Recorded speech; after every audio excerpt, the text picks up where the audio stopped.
saxaafadda madaxa bannaan ee halkan nala joogta maanta anaa u yeedhay aadna waa idin salaamayaa. wuxuu daaran yahay aniga hadalkaygu marka hore gobolka Sanaag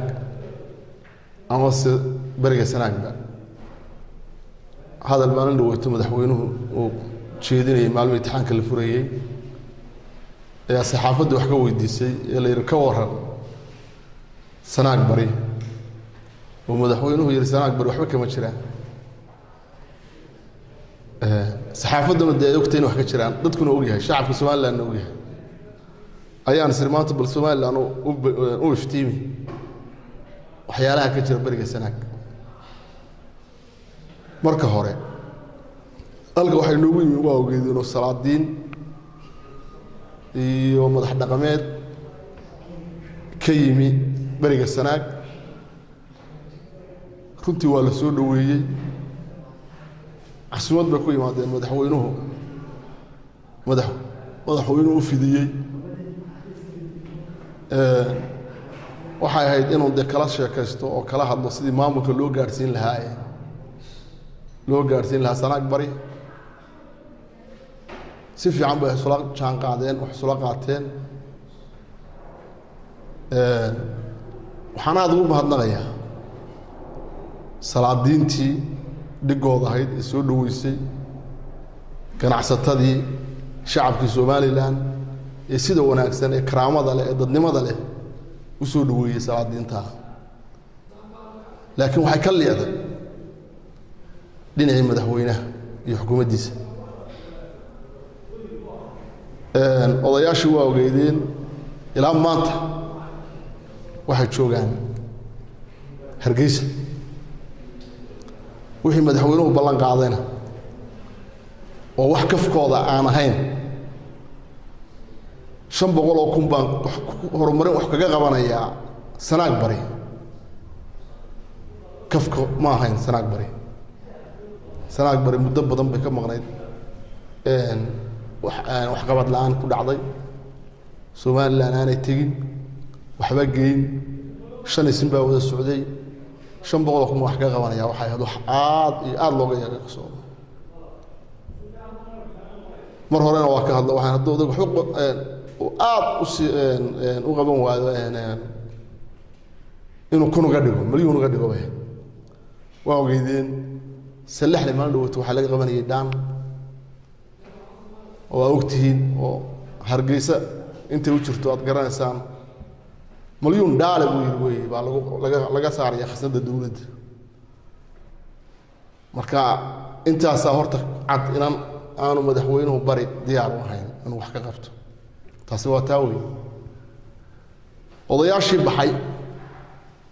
ee noqday ee ay hay'ad dadkii inay u tagaan ee dalkii tagaan waxa lagu soo gootay dagaal waa ogeydeen dagaalkaas wax ka dhacay dama la xagare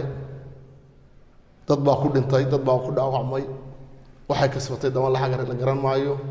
hal wasiir baa yimi oo bari ka yimi oo waxbarashada u socday innagana wasiir bay naga tagay wasiirka cadaaladda oo si fiican loogu soo dhaweeyay baransi arkaysay. dabadna ninkaas soo socda oo halkaas soo gaaray oo aan dee dama la xagare la guurin dama la xagare dee ma guurteen isaga ay lahaa waa ka noqon lahaa dagaal baa lagu qaaday ciidamadii halkaa joogay waa dagaal ku qaaday. madaxweynuhu ciddii dembigaa lahayd ama waxaa samaysay tallaabo kama qaadin hadduu nuuxtaani ahaan lahaa iyo hadduu taliyaha joogaan Sanaag ahaan lahaa wax tallaabo ka qaaday ma jirto. marka waxay u muuqatay arrinuu madaxweynuhu isagu doonayay in dagaalku meesha ka dhaco la dagaalamo wasiirka. odayaashaana markaa arrintii waa ka fashilantay dee odayaal dhan oo yimi oo noqday oo dagaal lagu sagootay oo wixii ay odeen iyo wixii ay ku sii ballameen xabad ka qaraxday waa tamaanta meesha marayso waa aragtaan. shacabka bariga Sanaag waa Soomaaliland cid oran karta Soomaaliland maaha ma jirto. qolyaha hartiga oo yiraahdo annagu berigii burco la yimi lama goosan waxba kama jiraan waa la wada goostay Somaliland baa la wada yahay waa loo kala badsado de waxaan leenahay bariga sanaag leedahay war wixii baa naga badsateen oo wixii baa qaadateen oo wixii baa isku koobteen horta iyada taamur kama jirin nimanka muranka geliyo yiraahdo waxa lama goosanna waa beentoodu intii hore oo nabad laga soo waday oo nabad laga wada hadlayay oo ay ahayd bariga shishe ama yubaha ahaato ama damala xagar ha ahaato ama shimbiraal ha ahaato ama ceel qooxle ha noqoto waxa laga wada hadlayay dadka wada yaala ee deriska nabadooda laakiin wixii halka ka soo gudbay oo burco soo gudbay oo berbera soo gudbay oo boorama soo gudbay oo hargeysa soo gudbay sidii Soomaaliland loo goosan lahaa loo dhisay laga hadlay shirkii baa joogay anigu boorame markii ragga loo soo dirayay oo la furay ba waxa la yiri naga maqan warsangeli waa maqan baale ma wadanna baale ma wadan mayno baale waa in warsangeli la doono diyaarad baa loo diray diyaaradii warsangeli diyaar ma nihin bay yiraahdeen diyaaradii waa soo noqotay Axmed Yaaqub nin la yiraahdo Allah u naxariisto oo wasiir hore waxbarashada ahaan jiray ku xigeenaa sii raacay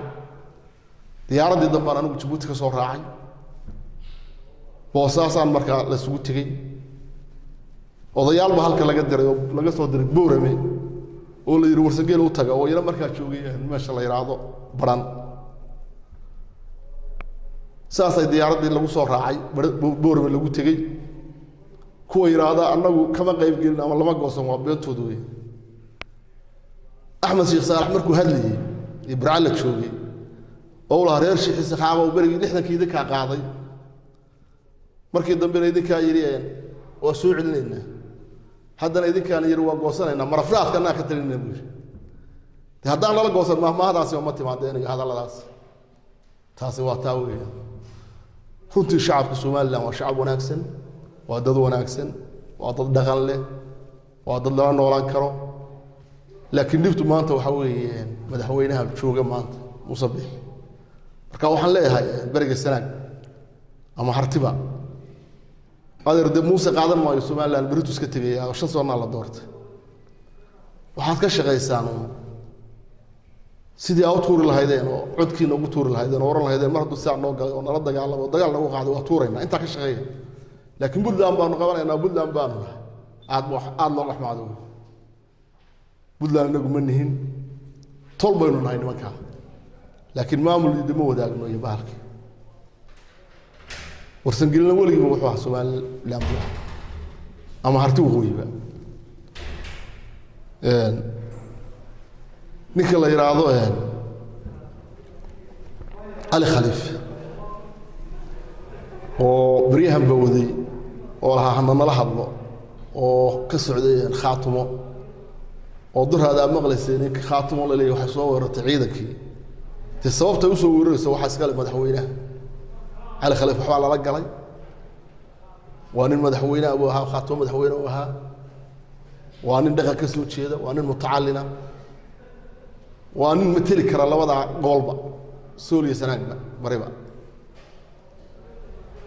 marka in dad la dhayalsado ma waxa uu wada wax dalino Soomaaliland dano hadduu yiri war dastuurkii hal la furo oo markii aynu wax wada goosanayno wax wada qaadanayno waxa ay koro ogadooda ahayd laakiin maanta aan isu soo degnay war aan wax wada yeelano oo Soomaaliland baa dantayada ka aragnaa waxa ay inuu madaxweynuhu wax ka qabto laakiin waxa muuqata madaxweynuhu bari sanaag ama bariba inaanu diyaar u ahayn tii hore uu geeday dagaal ka qaaday oo ku qaaday meesha la yiraahdo Tukaraq waxay ahayd fogeyn wadanka uu haystay sanaadiiqdu 70% xiraartii waa gaadhay oo football laga soo footay waxa harsanaa 30 boo harsanaa 30 ka waxa ay inuu kasbado oo wax qabad iyo maslaxaad iyo ku yeelo ma dhicin waa weedeen baata waxa leeyahay madaxweyne Musabbix ninkii kugu soo dhaweeyay Siciid Suldaan ee xaruntii sadanada ee warsageli kugu soo dhaweeyay ee xariirta ku dhigay oo anigu markaa wadani baan ahaa oo ka soo horjeedo laha maxaa loogu soo dhaweynaya anaga noogu soo dhaweyn waay isagu gartay inuu ku soo dhaweeyo inaad maanta tiraad qaybisid oo dagaal ku qaadid dee waa nasiib daro waxay ahayd haddaad cid u yeedhisid inaad isaga ugu horreysiisid tiraad garbahaagii soo kaxayso salaadaantaada kale soo kaxayso bay ahayd laakiin inaad tiraad salaadiintana wax qaybinayso oo dagaal baan ku qaadaya oo dagaal baa gelaysaan oo aad bay xunta waa nasiib daro wey marsan gelina dagaalami maayo soddonkaas sano dagaalami maayo hadday dagaalamayaan 500 oo af aad tiri waad siinaya ku dagaalami maayaan iskuna dili maayaan waana Somaliland wey weligoodna Somaliland bay haanayaan Armaale iyo Yube iyo Damala Xagare oo maalin walba xabad ka dhacayso oo ciidamadu xabadaynayaan dadka oo maatadii qaxday waa dadkii dhiigga u shubay Somaliland way dadkaasi saddexda magaalada Armaale Yube Damala Xagare oo degmo Cergaaba marka ma mutaysan in maalin walba xabad la dhaco ma mutaysan in maatada qaxdo oo la qaxiyo aad baan uga xunahay madaxweynaheenu kulli wax qaadan maayo wax badan baan la hadalado wax badan baa wax loo sheegay maantana waxay taagan tahay in wax walba isku koobay hadday tahay baarlamaan aan wax la weydiinayn waa ogeydeen gudoomiyihii baarlamaanka in qori laga soo saaray markuu saada kool soo booqo Saleebaan oo guurtida oo siyaasadda ka waday in la waxba laga dhageysan maayo maxkamadii intii dastuurku baneeyay dastuuriga haba oo xaq u qaadan waayo kaliya wax walba waa calaamad kaliya taliska weey taana waxa la madaxweyne ka waanto dadkana xiriisid saxaafadda la dagaalamaysid oo xiriisid xabadan maalin walba taagan maalin dhowto waxaad lahayd anigu wax ma xidho waxna ma layn markaan ciyaal la hadlayo ciyaal ka hadlaysay su'aashii lagu weydiinayay maalintii dhowto oo yaa hadda xidhay dadka yaa boqorada xidhay yaa salaadiinta xidhay yaa dadka laayay waxaasoo adaa lagu tirinaya waxaasoo adaa lagu tirinaya Somaliland laba kaar bay lahayd kaar wuxuu ahaa kaarka nabadda kaarna wuxuu ahaa kaarka doorashooyinka aynu doorashada galno oo soo dhigno labadii oo maanta waxaad moodeen meesha ka baxeen wixii aynu wadnay hawlihii oo dhan meesha ka baxeen baad moodaa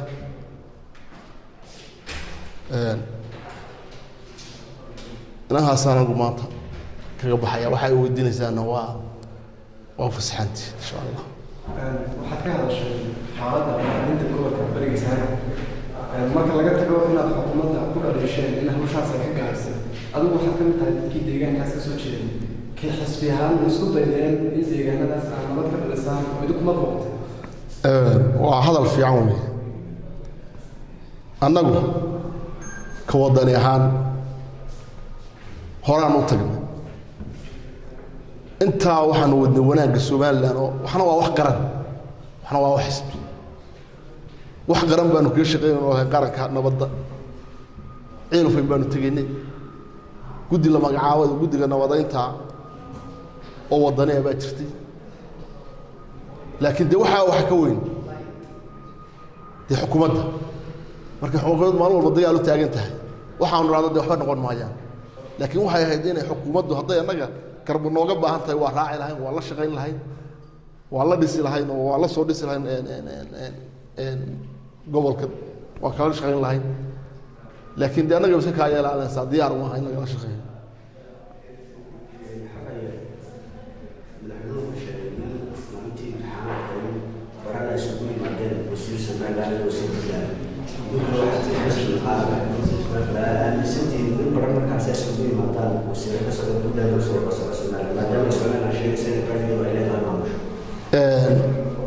isugu baran waxaa tegey wasiirkeen si fiican baa loogu soo dhaweeyey hadday leeyihiin wadin la tartamaynaa laga yaabo inay yiraahdaan wadin la tartamaynaa laakiin in la tartanno oo kasbanno oo inaan dagaal hidin baa loo baahan yahay